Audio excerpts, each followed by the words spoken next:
So I would like to just start on a generic note about the changing industry requirements from the academia and from graduates of campuses, and what has changed in the last 1 decade. Sir, Mr. Onkar Singh, if you can start.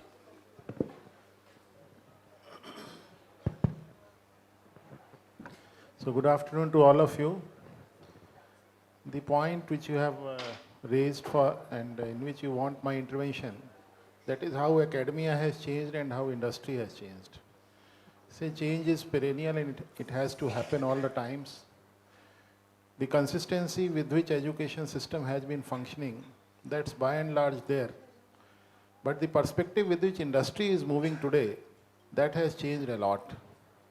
If you look at 3-4 decades back, even 2 decades back, the companies used to recruit graduates, they used to be the trainees, they used to continue for maybe 1 year as a trainee, then they were put on job. The employees also had a loyalty for the organization. So the biggest change which has happened today, the employees are not loyal to their organizations and they keep on hopping. As a result of that, the industry is not in a mood to make any investment on retraining of the fresh graduates which are rolling out from the campuses of the educational institutions. The complete responsibility with which industry expects a graduate to have the attributes which they want, that has come back on the academia. And the academia has not been prepared for taking up that particular responsibility, because along with the rolling out a graduate or postgraduate which is market ready, they also have a responsibility of making serious interventions into sustenance and growth of the higher education spectrum. It's the knowledge creation which is also the mandate of the higher education system.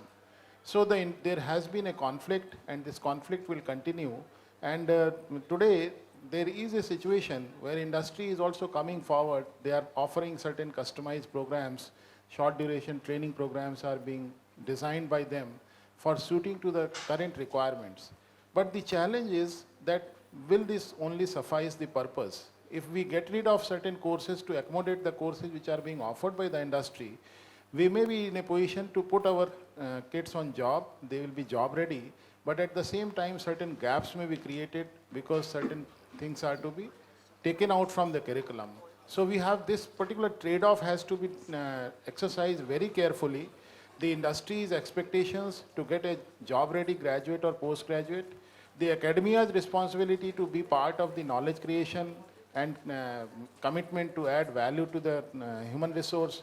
With this conflict, we are moving ahead. And that's the reason you might have seen that there are a lot of companies which have come up with their education vertical. So these education verticals may be fetching them revenue. At the same time, they are also taking care of the human resource requirements. So in a way, the academia is being slightly relieved, because those job-ready courses, your skill-based courses are also being offered by the industry. So that's the present situation. So the things are evolving, things are changing, but this conflict is to be taken up very carefully. Otherwise, the basic purpose of the higher education may take a back seat, and the education will be merely confined to a particular job. So the graduates or postgraduates which we roll out, they are supposed to take care of their 30-40 years of the livelihood based on the knowledge which has been given to them, based on the understanding which has been given to them. So primarily our responsibility as a higher education institution is to create a human resource which is capable of unlearning, relearning, and again unlearning and relearning. So the basic competencies are supposed to be imbibed into the kids. That's the responsibility of the higher education, and industry also has to keep it in the mind that the academia needs support from the industry. The situation in our country is different from what we have in the West. So if we are trying to imitate the system over there, we have to see the limitations which we have. At this juncture, I would like to invite Dr. Neelam and also Dr. Choudhary on the stage. They have just joined. Welcome.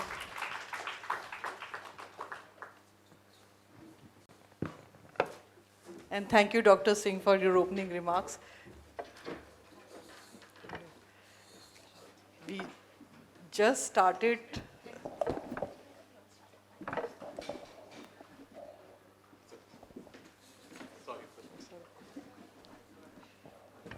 So we were discussing when you arrived the changing requirements of the industry from the academia, and Dr. Singh was narrating that.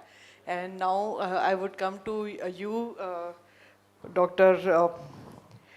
Meer. Uh, what he has said that, you know, industry requirements have changed. Are they more in the terms of technological wherewithal, technological know-how, adeptness, or they are more to do with the soft skills, the language proficiency, communication skills? What has changed in the last 10 years according to you? 10 or 5 years, because life is changing very fast, so 5 years. Thank you and good evening, everyone. I think probably all four fronts, I would say, be it personal, individual attitude, be it social, teamwork, be it professional front, like when we talk about, you know, behaving professionally in an organization, or be it what we call nowadays technical, but I would say it's methodological, like of the changes which have happened in organizations. So, see, you can't stop change. If we believe that earlier we used to work with the organizations for 15 years, and now if people are leaving the organization, it is the problem of the organization, not the people who are leaving. And which means that they will have to adopt the strategies, evolve the strategies where they can retain the talent. And at the same time, when it comes to academia, we need to understand that it's not only the interaction which we talk about between academia and industry cannot be confined only to the guest lectures, those sessions which are happening monthly probably. The stakeholders of any educational institute is the faculty members. Now, why not that faculty members going to industry for some time, and probably because they have to disseminate the knowledge and skill set. So if those stakeholders, they are a part of the industry interaction, not only, of course, students would be part of. So probably that gap which we have been talking since centuries now, probably every time we talk about those gaps, it's only about reducing those gaps. And those gaps are increasing because there is a tremendous evolution in terms of technology, in terms of skill set. And the challenge is that the social skills and personal skills, specifically I would talk about attitude. So that's not matching the industry because everything is evolving. So probably all four fronts, I would say. Sure. Dr. Singh had also mentioned one aspect of being industry ready. Now there's this term being oft used nowadays, day one ready workforce. Dr. Neelam, how is that, you know, possible? How are you enabling that, you know, day one ready workforce? What are the challenges therein? Yeah. Good afternoon, everyone. We are so sorry that we were a bit late for the panel. Yeah. So this particular question, you know, very pertinent. We call it first day, first hour productivity.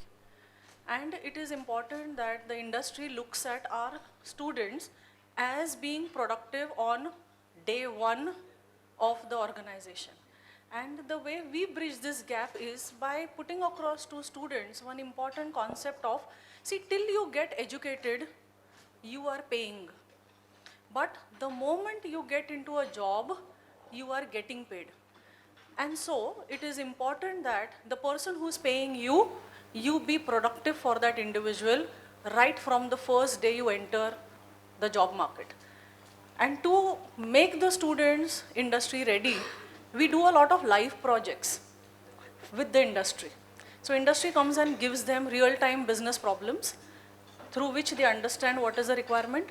We have a lot of people from the industry coming and speaking to the students to increase their competency. And when we talk about competency, we actually talk of knowledge, skill, and the right attitude. Conceptual clarity, a must for every student. But along with conceptual clarity, contextual application is something that is important. And this is where we teach the students agility. We teach the students, you know, to be able to have a mindset which talks about learning every time. The third thing which we definitely integrate is lots of competitions which we encourage our students to go for. So they go for these competitions at national level, international level. They understand what it is with B schools outside. And if you look at the scenario today, you know, people want to test you before they take you. Yeah, just like we have a shampoo sachet, until unless I look at the sachet, I am reluctant to go and invest in the entire bottle. Similarly, when it comes to students, you know, we encourage a lot of collaborations with the industry where you just talk about situations when industry comes to campus or you go to the industry and get a sense of what the industry requires. So that is one aspect. And a lot of industry today talk of opening up competitions for students on the Unstop platform. And all our students are encouraged to register on that Unstop platform. When they do that, the company understands the talent that is there on campus. And automatically, then the campus is opened up for recruitment. So that is another thing. Next, we also talk of doing a lot of simulations when the students are with us. That's another way to, you know, make them ready.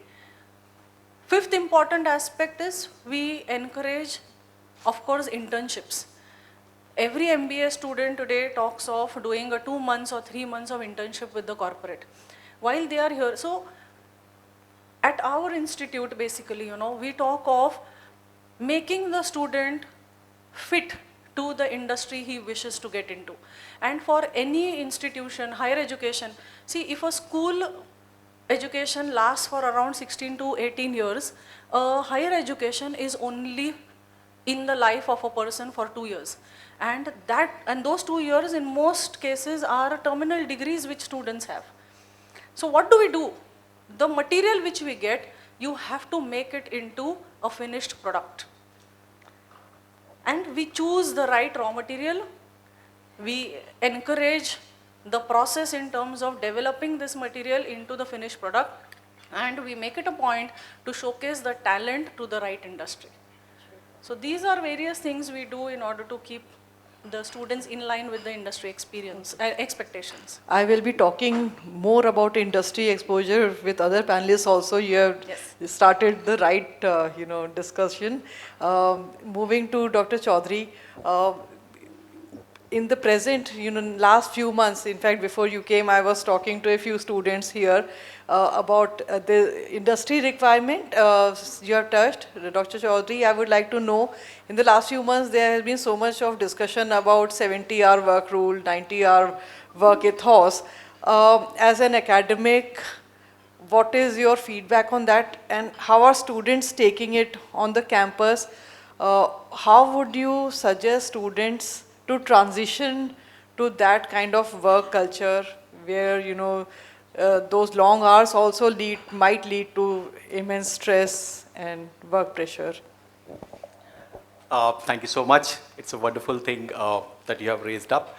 Of course, Mr. Narayan Murthy was talking about 90 hours a week kind of workload, and there are mixed approaches which has come up from the industry. Some of them appreciated it, some of them didn't. But then as far as the students and industry, academic industry is concerned, I believe there is no harm in taking it up, because unless and until you work hard, and if you are looking forward for the country to develop, be a developed nation by 2035 or 40, you need to work hard. And that's something which is the take which every student, everybody has to realize, that unless and until you work hard 6 days a week, 10 hours at least, you're not going to achieve. So if you want your country to develop, there is no other shortcut than to work hard. But the challenges with the students, the current Gen Z generation that we are talking about, are they ready to take it up? Because for them, whether it is MBA or engineering, for them it is like taking up a job is a fancy thing today. So they have seen the COVID phase where they have seen people working from home, they have seen people going out to office on limited days. But then what we see at our institution is that students today are not that ready to work so hard for long hours. For them, the immediate joining or when they take up a job, apart from a few of them, I don't say all of them, but majority of them, it is fun. So they think that once they are out of college, their life begins, they can work, they can party, they can enjoy. But unfortunately, grass is not as green on the other side. So we need to be really very much worried, because the kind of workforce that we have right now from the institutions coming up, barring a few, not many are ready to take up that challenge. And in a long run, if you see, there are countries which talks about 4 days of work, they're still developed. There are countries which talks about lesser number of work hours, so that they can give some time to family. So there are pros and cons both in it. But then if you ask my personal opinion, no harm in taking it up and going ahead to work hard for the future. Thank you. At this juncture, we have been talking more in terms of corporate work culture and MBA and management-related degrees. I would like to come to Dr. Arcot now in the field of medicine, because medical studies require altogether different rigor. But what are the challenges from academics to the world of work? What kind of training is provided for taking up the work aspect of it? Also, if I may understand, how does an institute's infrastructure then translate into better outcome and better prospects in terms of career for students? Good afternoon, everyone. At the outset, I'd like to say that when we're talking about doctors and employability, we don't have something called as campus placements. The second thing, when we're talking about the skill set, rather than the certification, we're talking about the competency. So it's important for our doctors to be trained in a particular specialty, whether it is in undergraduation or in post-graduation, and therefore, the National Medical Council in 2019 introduced a concept called as competency-based medical education, where they made every skill certifiable, and they were divided them into a must-know and desirable. So for example, if you're talking about an IV line or a catheterization or being able to do a particular suturing, all these are basic skills that everybody needs to know. And to answer the question that does the infrastructure matter, obviously it does, because unless the hospital has the infrastructure, and in medical education, unlike industry, it's not like you finish your academics in an isolation.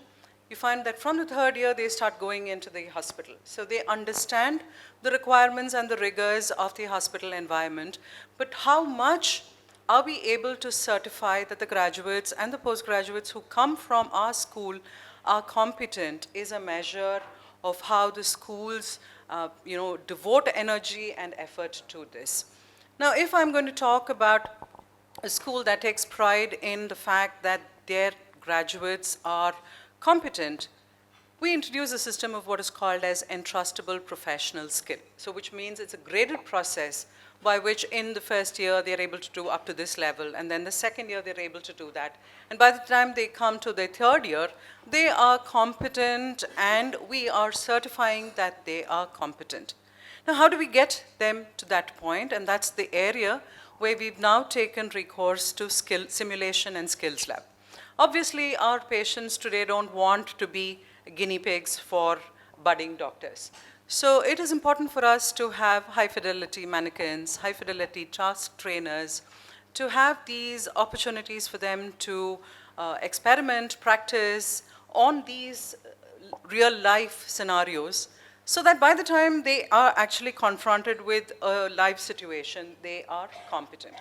And this is where, when you have a medical school like, say, Dr. D.Y. Patil Medical School, that has a 20,000 odd square feet of skills training, where you have facilities for immersive learning, that obviously offers an edge to students who graduate compared to an environment that is not so well equipped, I would say.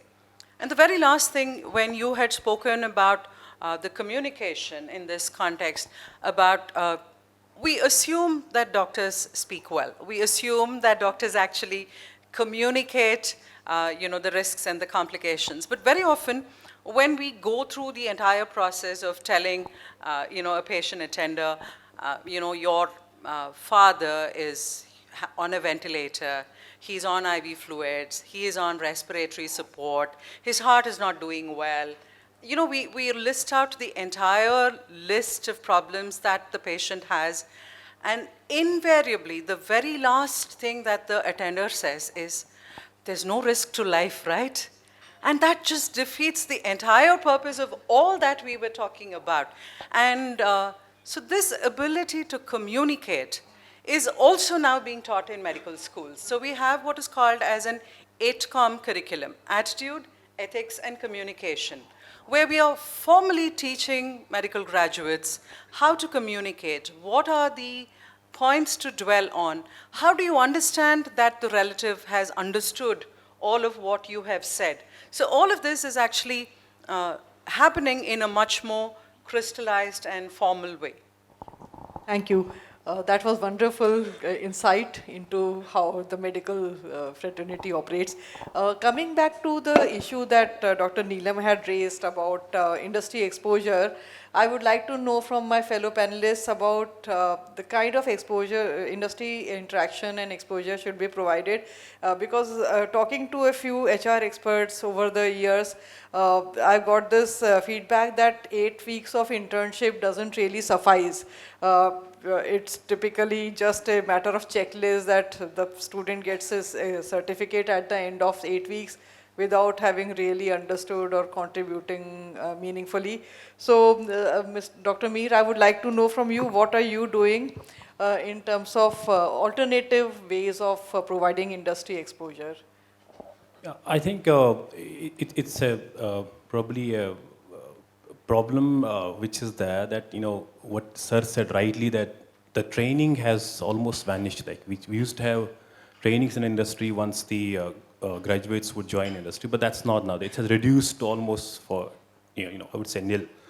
So one option, of course, is that we try to increase the duration of the internship, probably squeeze a little bit. If it is 10 months, you know, academic session, we make it probably 9 months. And that's what's happening right now. I think almost all internships have stretched to 3 months. In fact, if we talk about IT sectors, especially undergrads, it has gone to 6 months now.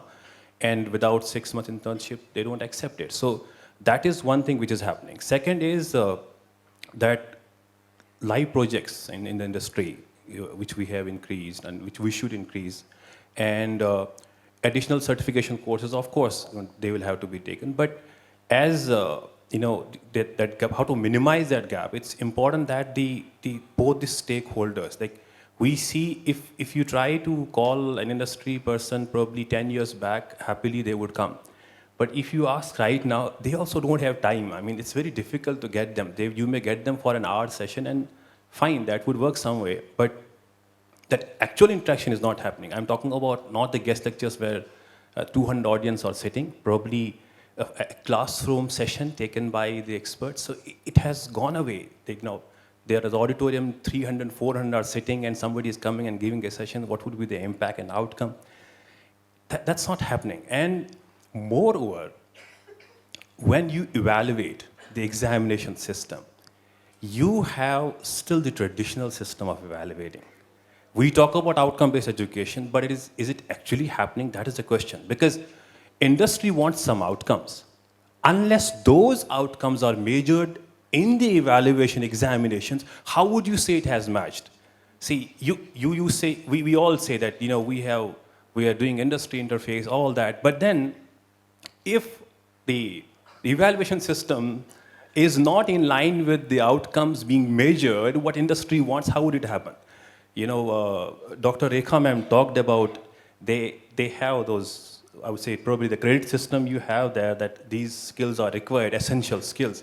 So if a similar, probably that's a wonderful thing, if a similar parameter could be drafted for management students and IT graduates, where there are essential skills and they are evaluated, and if they don't pass it, they say they are not graduates. So there has to be quantification in terms of probably the examination system, which has to be in line with what academia wants. So we focus on, we have, you know, the mentor-mentorship program, we call it Crafting Prodigy program, where every student is assigned one faculty for developing those skills.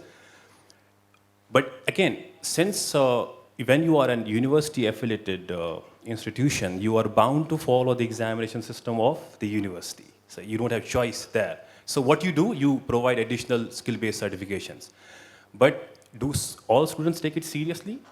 No, because they know that they will always clear that degree because university is going to have the examination system. So it's very important that the outcomes which are there in the industry should be evaluated in the institutions. That would minimize the gap. Sure. Mr. Onkar Singh, would you think that alumni of an institution are the right platform wherein the present crop of students can really learn from, and what avenues are there at your institution for those kind of interactions with the alumni to help the present student base?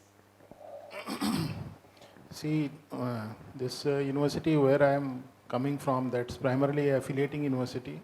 So we have around 90 plus institutions spread across the state of Uttarakhand, which are dealing with the engineering, pharmacy, management, legal education, hotel management, and computer application programs. So all regulatory body programs are being taken care by the university.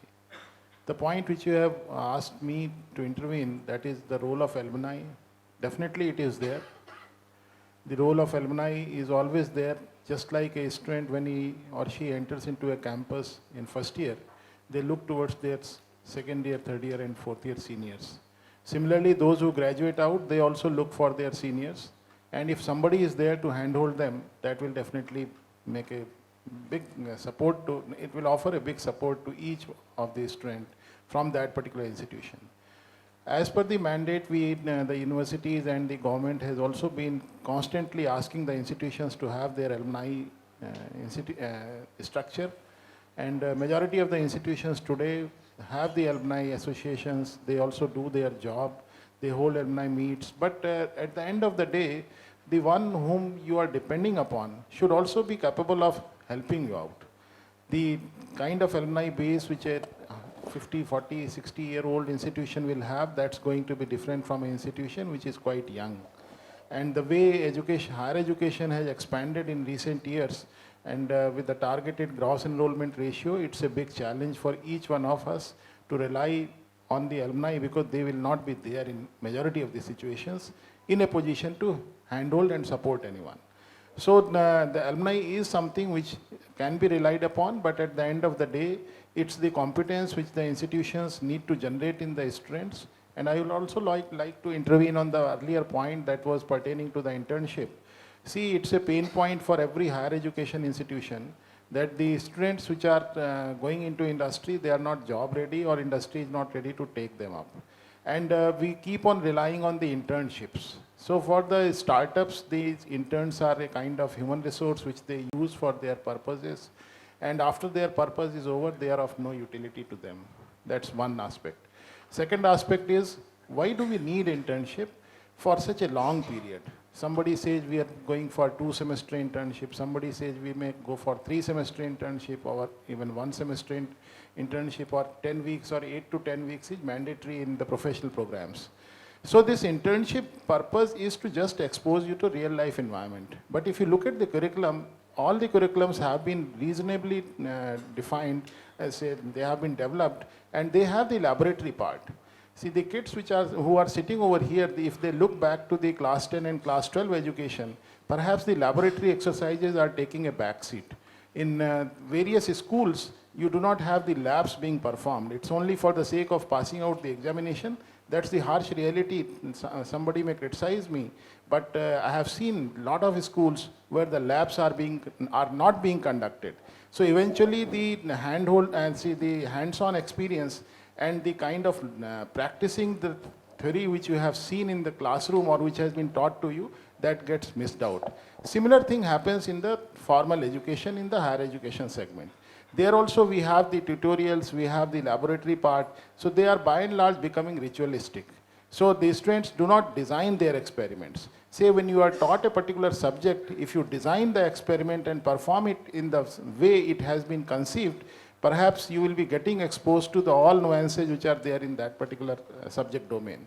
So the gap lies in the way we are taking up the laboratory exercises and is eventually resulting into your poor hands-on experience, and we are trying to rely on the internship. That's not going to be the panacea. That will help you, help all of us to a certain extent, but at the end of the day, for a longer run to prevail and to survive and thrive, we need to strengthen our own academic framework where the laboratories are given reasonable weightage, and the students are also mandated to perform the lab experiments in the same way as they have been conceived and put into the curriculum. Thank you. Dr. Choudhary, would you agree with Mr. Singh on the internship part? And also one more question to you, like we are thinking more in terms of getting jobs, but in your institute, what is the emphasis towards maybe venturing out into your own startup ethos? How do you promote entrepreneurship? You've asked me three things. I'll come one by one to one. The first one, what Dr. Singh was talking about, internship. Yes, I agree completely to what he said, that a short duration internship probably doesn't work out much. From the time when we were students and we did internship till now, what we see is not much of difference happening in the students' development as well as the institution. But I would definitely believe and trust in that if these industry interactions is more like, it's like an on-job training. I will just take example of one course which I really admire it to the core, because we don't have a formal education. I'm talking about chartered accountancy program. You have 3 years of articleship. You will not find one single chartered accountant who will not know the basics of accounts. They go through the grilling process in such a way, just like medical students. You might not find a doctor who will probably not know how to treat a very basic patient. But unfortunately, when you talk to a management graduate, because they are not exposed to the industry, they will have to be, probably they will not be able to. You cannot expect them to do, because unless and until they have worked in the practical life, how do you expect them to deliver? So the industry wants students to be ready for them. But unfortunately, the curriculum that we have, especially if we are an affiliated institution, we do not have any freedom of changing the curriculum or anything. The only thing that we can do is introduce add-on courses which are industry specific, and bring in industry experts to take up this curriculum. So at my institution, we believe that communication plays a very important role in any job that you go for. So that's a mandatory course. So all throughout the 3 years, we make sure that students go through effective communication, or we call it as executive communication course, which is mandatory for all students to go through. And we bring in the courses which are relevant to industry, which may help them, because I'm not very specific that it will not help, but then it might help some students who are looking forward for making a career. For example, we started a course, an add-on course, digital marketing with artificial intelligence. So AI is there in trend, but how will a marketing student use it? So we brought in that. Similarly, in accountancy, we have forensic accounting, which is coming into picture. So there are a lot of new things which we bring in, which the university probably will take some time to adopt and bring in. I understand, because I was the academic council member and syndicate at university. So they have certain guidelines to follow, which take some time. But by then the course, the whole thing is over.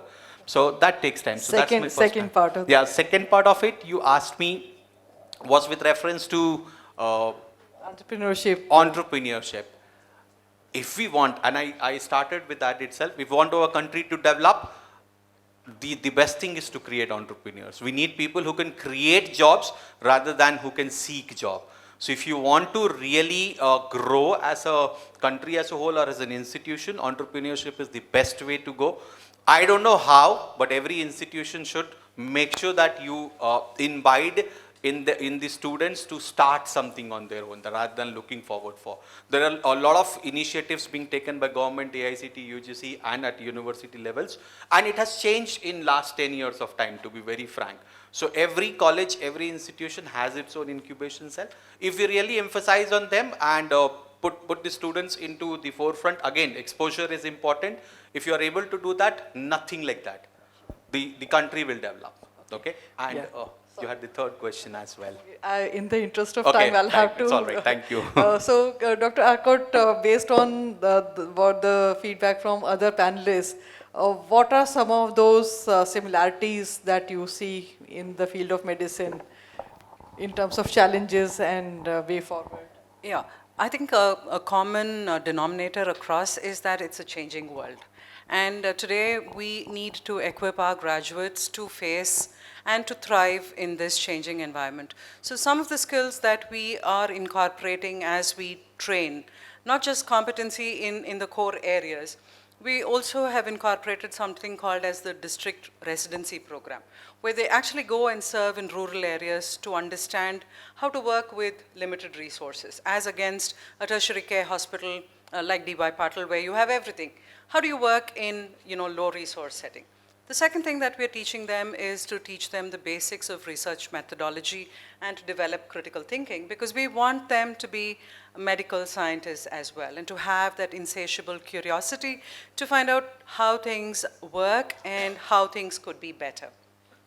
The third area that we are introducing them to is the legal system. Unfortunately, in today's world, we need them to be equipped to know about certain aspects, not all of it, like with regard to termination of pregnancy, with regard to organ donation, with regard to consumer rights, with regard to protection of doctors. So all of these are things that we are teaching them as well.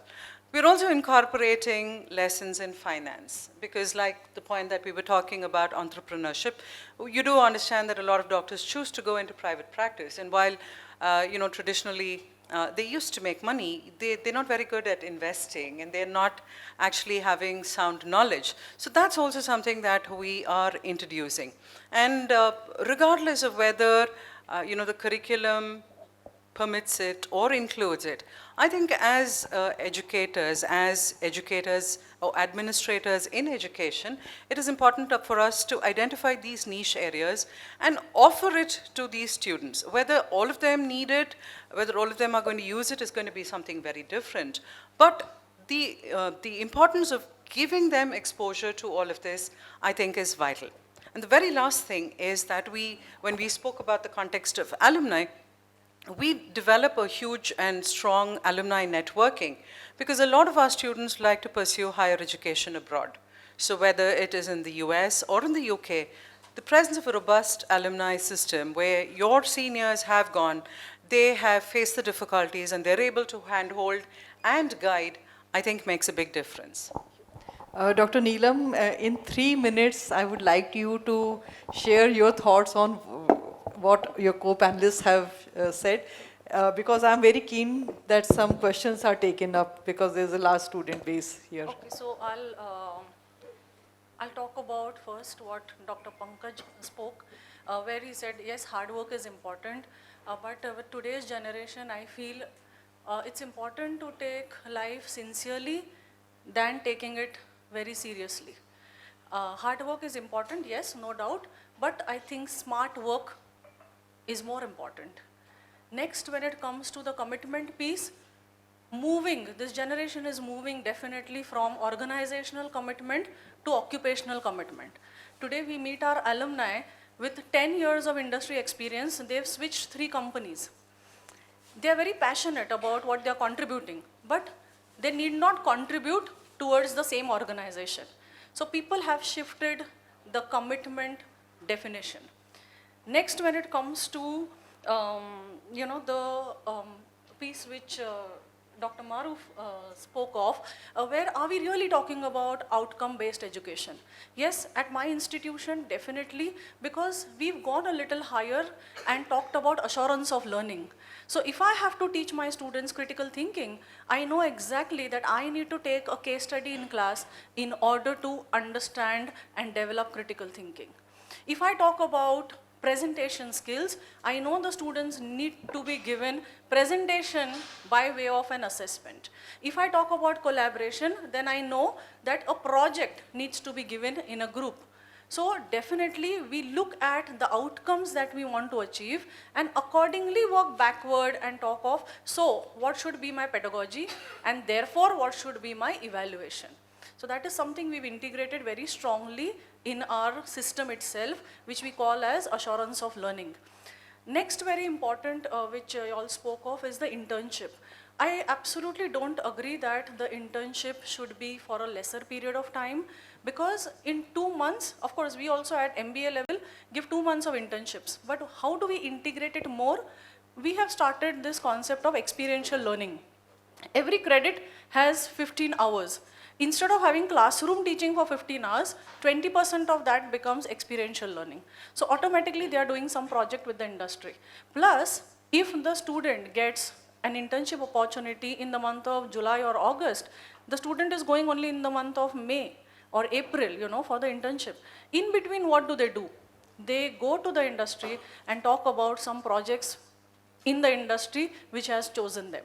After they come back, 2 months, they definitely take time to articulate the project. But once the project is implemented, we encourage our students to go back to the industry and see how the project is doing. That we extend by way of live projects. The next part which, you all spoke about. Maybe after this we can take the question. Just the last bit. Just the last bit in terms of the alumni. Alumni play a huge role in any business school. The way we've integrated alumni is right from the beginning till the end. Our alumni are a part of our admission process. Alumni are on our board of studies. Alumni are on our advisory council. Alumni are on our academic review committees, program review committees. We have an alumni who comes during the induction program by way of Diksha Arambh for our students. At the farewell, chief guest is the alumni. We have alumni mentoring programs. We have alumni come back as visiting faculty. We have alumni come back as recruiters. We have alumni come back on leadership series and leadership talks. We have the same alumni doing hand-holding even for, higher education abroad. So, and we have a robust system of alumni meets. We also have something called as homecoming, where, after a particular period of time, we call a set of batches to come back to campus and spend 2 days with us. So this is the way we've integrated alumni into the entire, academic curriculum, possibly because we are a private institution. And so we do not go by the norms of an affiliated college. So there is a lot of flexibility which helps us do all this. That's wonderful to hear. So Thank I you. kind of, gave my opinion and my point of I view wish on we had all more these time to aspects. discuss the flexibility aspect. So, thank you. Thank you so much for the wonderful thoughts. Thank you. So, thanks to all the panelists for this wonderful discussion.